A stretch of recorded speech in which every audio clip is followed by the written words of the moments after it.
So, as some of you guys know, just a little over a week ago, we had the Game Awards, and yeah, honestly, overall, I gotta be honest, I don't think I really have a lot to say about them this year.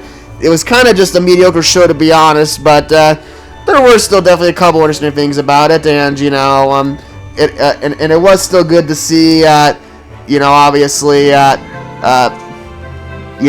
some people in attendance, and of course, just a general vibe and atmosphere. It's always great to be a part of a community event like that. Yeah, that is. I mean, I like the Game Awards a little bit, but like, it's getting a bit more repetitive these years now. It's like most of the nominees are basically just high resolution or high definition games, like realistic games. That's what I'm looking for, realistic. You don't see many like indie games or like out there games anymore. Yeah, I do kind of agree with that. It does kind of feel like it's kind of like just basically following the same thing year after year, and I definitely do wish more indie games could get into the mix. And as with any award show, and I've always said this about like the Grammys and the Emmys as well, but as with like any big award show, I do kind of feel like at least part of what determines the winner is of course whichever company kind of like pays the most for it. But I mean, even still, it is still just fun to watch. I mean, obviously I'm a gamer, so I'm gonna be a bit of a sucker for it in that regard. But it's still cool to see, and I mean, in the absence of E3 and all that other stuff, I'd say this is probably like one of the best alternatives to what we have these days. Speaking of E3, I had a funny feeling that this can go away with E3 because, like, how with the internet, E3 has become less relevant. Yeah, I feel like it's going to be the same with the Game Awards. Yeah, I could definitely see that. I feel like if next year's show is like about as boring as this year's was, and yeah, I can definitely see that probably happening because there's going to be probably less demand for it over time. I was wondering though, can anyone see like the numbers of the attendance for the Game Awards? You got the year? There's like a record there or something. You know what? That's a good question. I can actually probably look that up really quickly.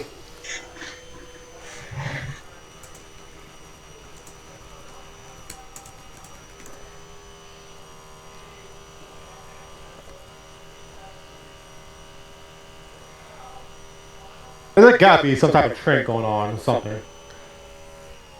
Well, according to what I pull up here, this year actually did break a record in terms of at least live stream viewership with 171 million viewers. Last year was 154 million. Year before that was 118 million. So it's getting more views, but of course that doesn't necessarily mean that the reception is actually more positive. I mean, as long as they're making the money, they're probably keep going with it. Yep. Yeah, that's probably the main thing, is that as long as it's making money, they'll probably keep going for it, like I said, as long as there's like demand and money to be made in it. I don't know, man. I just kind of wish there was just more variety, Yep. As for at least one of the initial winners of the awards, Claire Obscure Expedition 33. I'm not personally played it myself, but from what I have heard, it does seem like a pretty cool game. So definitely, it's definitely cool that it at least got recognition in that way. Wait, which game? Claire Obscure Expedition 33. Oh yeah, I'm glad I got recognition.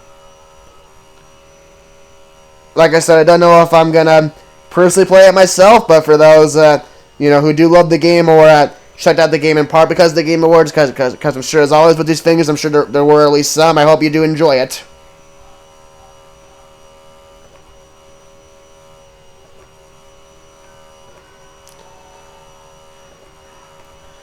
I'm trying to think, who had the race, was that a racing award one? Oh, the best racing game? Yeah, I'm pretty sure that went to, I'm pretty sure that went to Mario Kart World. Oh yeah, it did. I just remember now. It But did. be honest with you, I'm a big Mario Kart fan, but like I feel like Crossroads deserve that more, at least this year. Oh yeah, I agree 100%. As much as I personally think Mario Kart World's a lot of fun, Sonic Racing Crossroads Worlds is just objectively the better game in pretty much every way. I mean, I feel like it's just a lot more fun to play. It's got a lot more variety, a lot more cool racers. It really should have won Best Racing Game this year. But I guess Mario Kart's just hard to beat. Yeah, but like just in general though, like Crossroads had a lot of effort put into it. That's like it deserved that recognition. Yeah. Yeah, personally, for sure, I definitely think Sonic Racing Crossroads, like I said, absolutely should have won the Game Awards this year, at least in terms of the best racing game, that is. Because, like I said, I definitely do think it's a lot better than Mario Kart World. Mario Kart World, as I said before, like I said, is a game that I think is good, but that I definitely think could have been better for sure. Yeah, like I'm just glad like none of the two sports games that were for that sports race or slash racing category. I'm glad that none of those won, and I'm gonna explain why. Because with sports games, it's pretty much rinse and repeat every single year. Oh yeah, 100%. Yeah, I feel like that's pretty much been the case for many years now. They just don't even bother trying with sports games anymore. They just basically just slap a new number on it. Yeah, like they don't change the gameplay, like you said, and then like you said, all they do is just update it with the current year as well as update the rosters. That's really about it. But and not to mention, once in a while, some of these sports teams will introduce a feature that they advertise as quote unquote new, despite the fact that it was already in the game before in previous years and then got taken out. That does not make it new, which means misinformation. Yep. Yeah. In some ways, I definitely do think it's a scheme to, of course, give developers your money in that way. Yeah. And you know what's funny though about sports games though? Well, I've noticed in the past 2 years that like let's say like NBA 2025, right? It comes out, it's like $70. Like around between July and September, it drops like $10. Well, that's how you know it's like cheaply made because like it drops so fast and so drastically near the end of the year. Yeah, but that's also because during the summer there's no NBA games going on. And plus the developer, which in this case would be 2K, would also be prepping for the release of the next game. Well, no, I'm not talking about just NBA in general. It's like all sport games. Like I know it's like with football, basketball, hockey.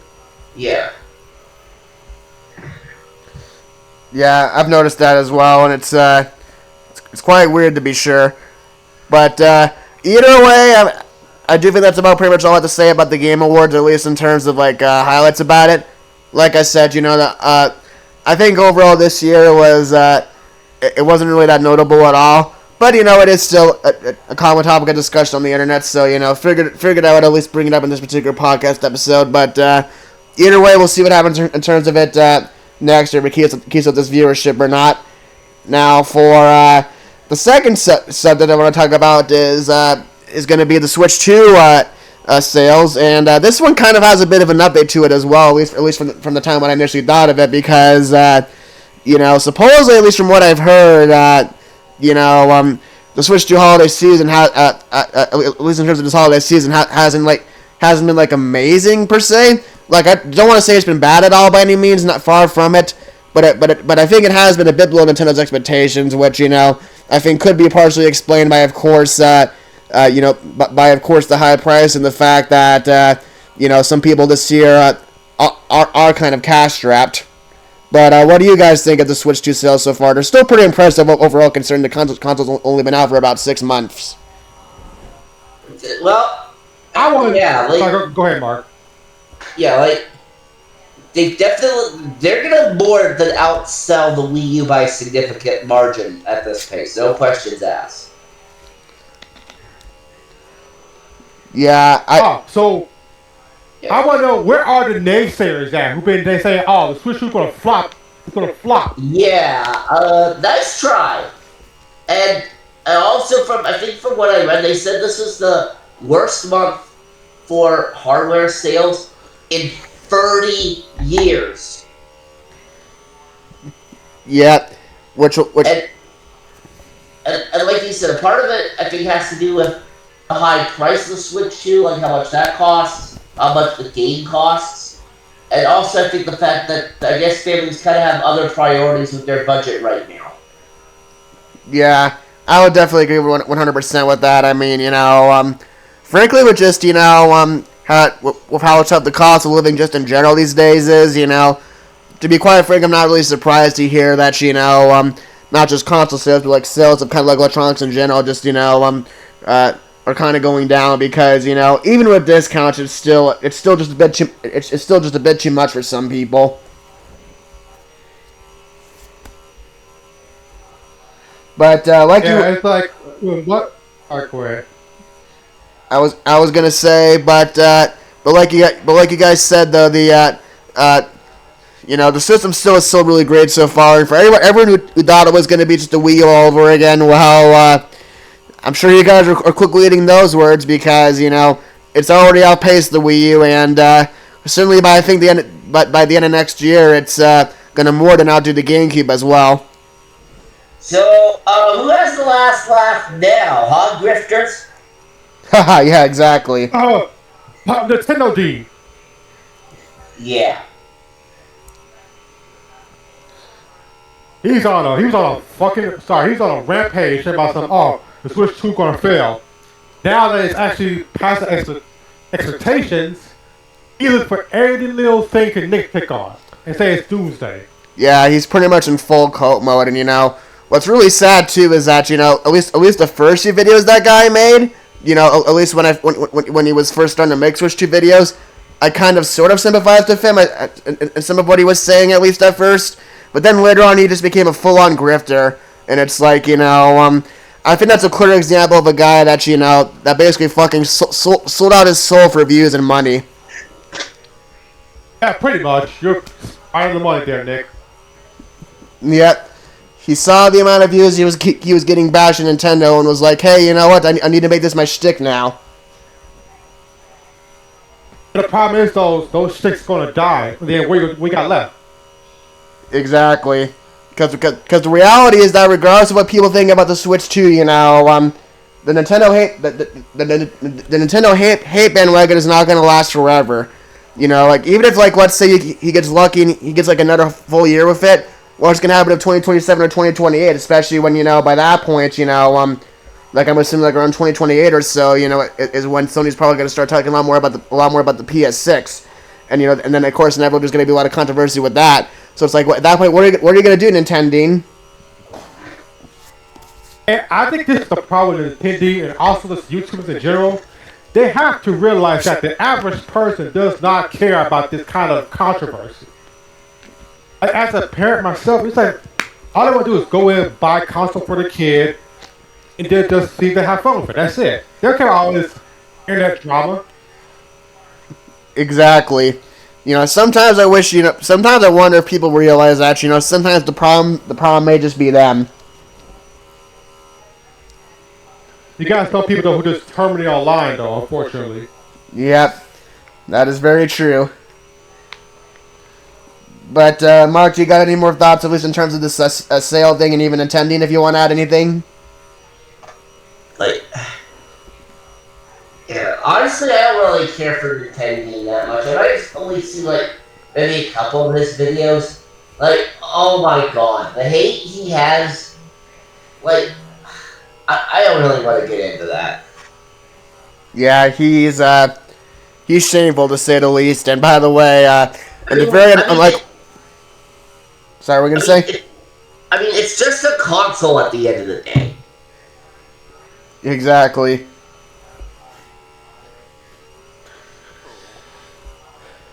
Yeah, I said all my thoughts about him and the Switch 2 in general. Yep. And by the way, Nintendo, if you're watching this, all I gotta say is,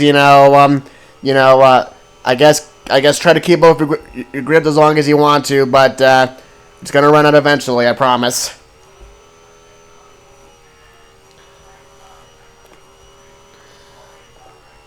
All right. And also another piece of news we got recently is going to be the fact that Nintendo is now apparently offering different size game carts, which I actually do think is a pretty good thing. I think there's some people that are kind of being a bit misleading about this because they're kind of like acting like it's basically the complete and total end of game key cards, which at least from what I'm reading, I don't think is necessarily the case. But at least it does mean that hopefully there'll be a bit less frequent now, and that and that at least publishers will have more options now, which is always a good thing. Yeah, it's good for people who like trying to save on storage space and stuff. Like, I don't know about you guys, but like I see like a lot of my XRSD cards going up in price these days. Yeah, they're pretty dang expensive. Yeah, I mean, So this might be a good way to save up on some space. yeah, but the fact that they're offering different size cartridges in the first place, that's gonna actually make things a lot easier for physical collectors for the Switch 2. Now, does that mean that the key cards are gonna go away entirely? Most likely not. All that probably means is that they'll likely be less frequent than they are now. Yeah, pretty much. Which is still definitely a good thing for sure. Don't get me wrong. The fact that now every developer is not going to be just endlessly relying on this game key card BS is still a very good thing for sure. So I don't want to downplay that by any means. But even still, though, regardless, there are still going to be some game key cards out there. But regardless, the fact that people still do have more options is still very much a good thing. And I am glad to see Nintendo kind of realize that. Yeah. Trying to force everybody, every developer, onto doing this game key card thing, was probably not the best decision. Yeah. Now there are some types of games that are on the Switch 2 right now that do warrant the key card, obviously, and some that don't. Like some examples of ones that would warrant it. Like first off, for example, Cyberpunk 2077, that could have easily been a key card on the Switch 2, but CD Projekt Red was like, nah. We're going to do everything possible to make this a real physical. And they did an excellent job with that. Yep, exactly. Now in terms of like some of the other games that take up a lot of space, like the NBA 2K that's currently out, 2K26, the Madden 26, and even the upcoming Final Fantasy VII remake that's going to be on the Switch 2, those game file sizes are so big that you basically have no choice but to do key cards. So that makes sense. But then there's also some of the recent releases, like the Switch 2 versions of like Titans of the Tide and Pac-Man World 2 Repack that don't require a lot of space. Yeah, that does not warrant a key card at all. I am sorry, it doesn't. Yep. Yeah, it really doesn't, and it's just absolutely dumb that Nintendo, at least for a while there, was kind of trying to force people into doing that. Yeah. If I had to give out a theory, I'm guessing that Nintendo got some pushback from some third-party developers saying that they're going to pull their games out their lineup and then change the key card game stuff. Yeah, that's probably what happened. I imagine is that they got some poor reception from third-party developers, and they realized that, like I said, long term the game key cards just weren't going to work out, for the entire generation. So I'm glad to see Nintendo reverse course on this for sure, and hopefully, like I said, this leads to a lot more genuine physical Switch third-party games.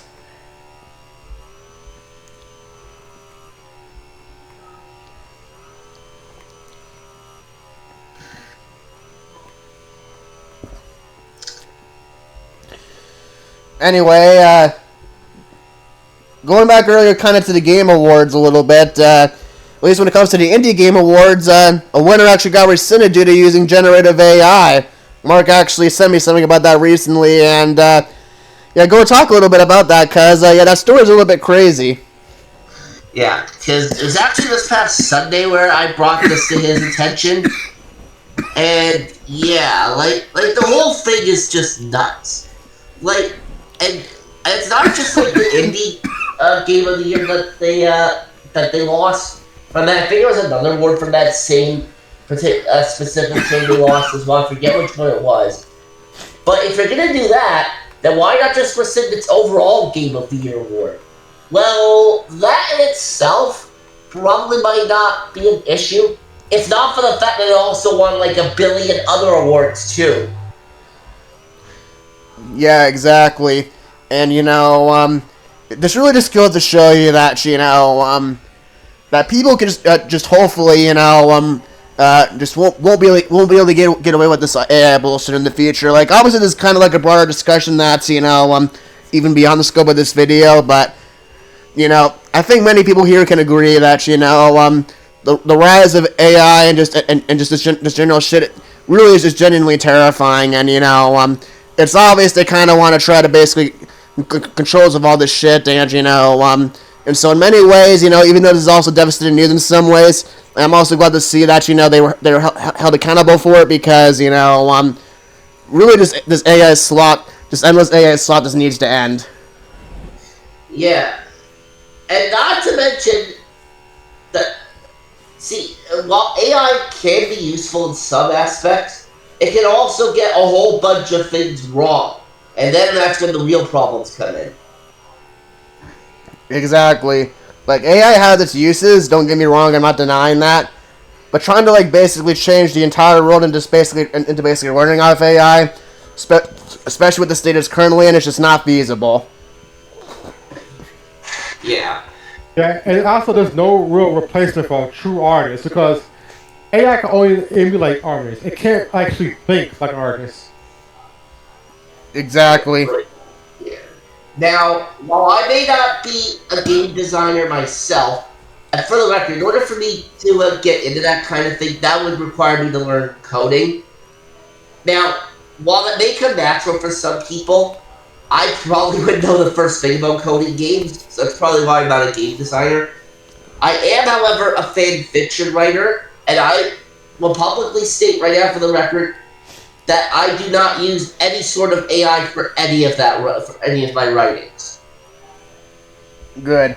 Yeah, and I'll never use AI for any of my content either. I just think it's genuinely so cringe. I know that term is so overused on the internet these days, but it really is just bad.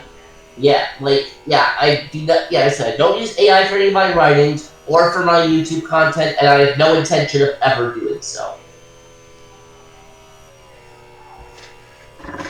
Yep. Well, I'd say it's a very good thing, Mark. Yep. But yeah, like I said, in general, my thoughts about that are that it's a crazy story, but I'm glad they were held accountable. It is kind of crazy though that the game won so many awards only for them to basically admit it after the fact.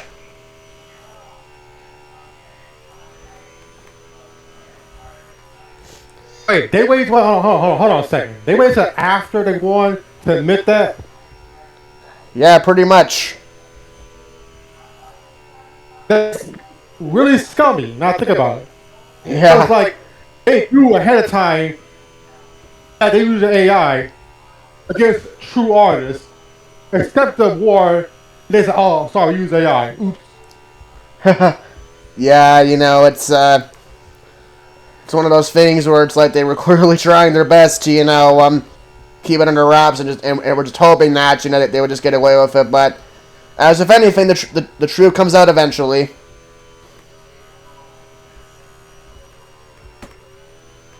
I think that is so discouraging for actual artists. It's like if they could be losing a computer, what's the point? Yeah, exactly. But yeah, like I said, it's good that it's good that this happened, as devastating as it kind of is in some ways. As for anyway, for one more topic of the video, and this isn't really related to anything specifically this year, but just more so kind of like a general thing. Just kind of want to talk about my favorite games to play over the holidays, and I don't necessarily mean any holiday specific game because to be honest, there's not really a lot of those, but really just more so games you just to kind of enjoy playing around this time of year. And for me, I will admit that even though I've not really had the game in a few years, Mario and Sonic at the Winter Olympic Games I think was always a really great and fun game to play around Christmas for sure. Not only because of the winter activities, but because I genuinely do think that game actually does have a lot of nice stuff going for it, for sure. But what would you guys say is your guys' favorite games to kind of play around this time of year? For me, it would probably be like the EA Sports NHL games as one of them, mainly because of hockey being like a popular winter sport and all that.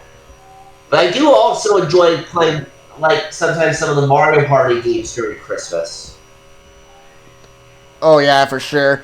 Mario Party though, I think is pretty much genuinely fun like almost any time of year.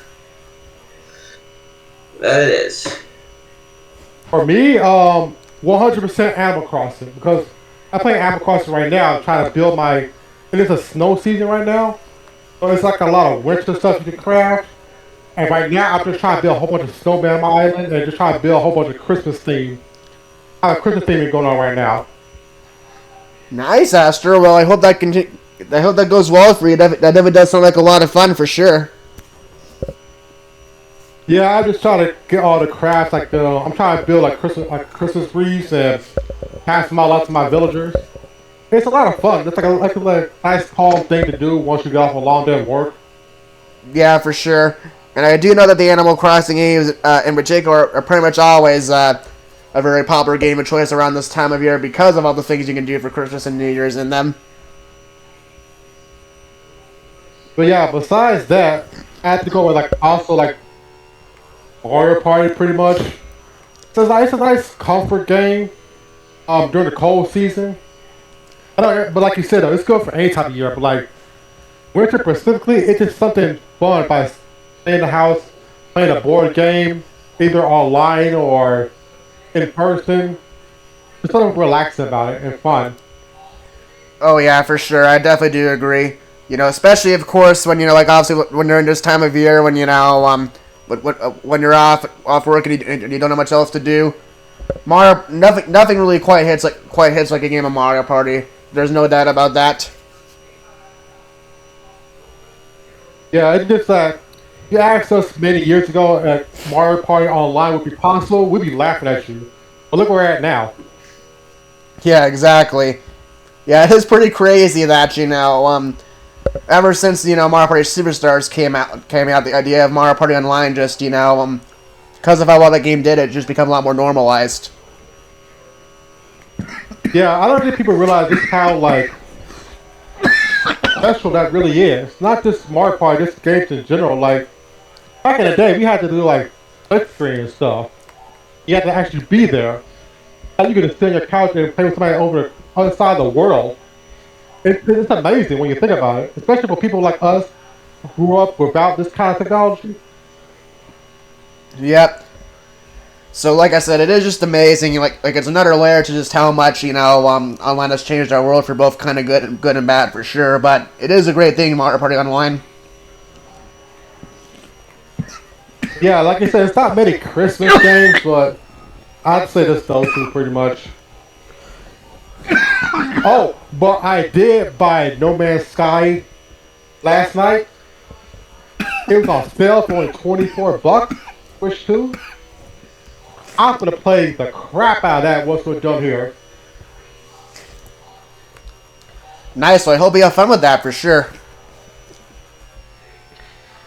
But yeah, I mean, older game, but I'm a huge space enthusiast, so hopefully this will be a lot of fun. Yeah, but I hope you have fun with it as well. But yeah, I'd say those are all really good choices for sure. I probably have to agree that Mario Party is definitely one of the best winter games for sure.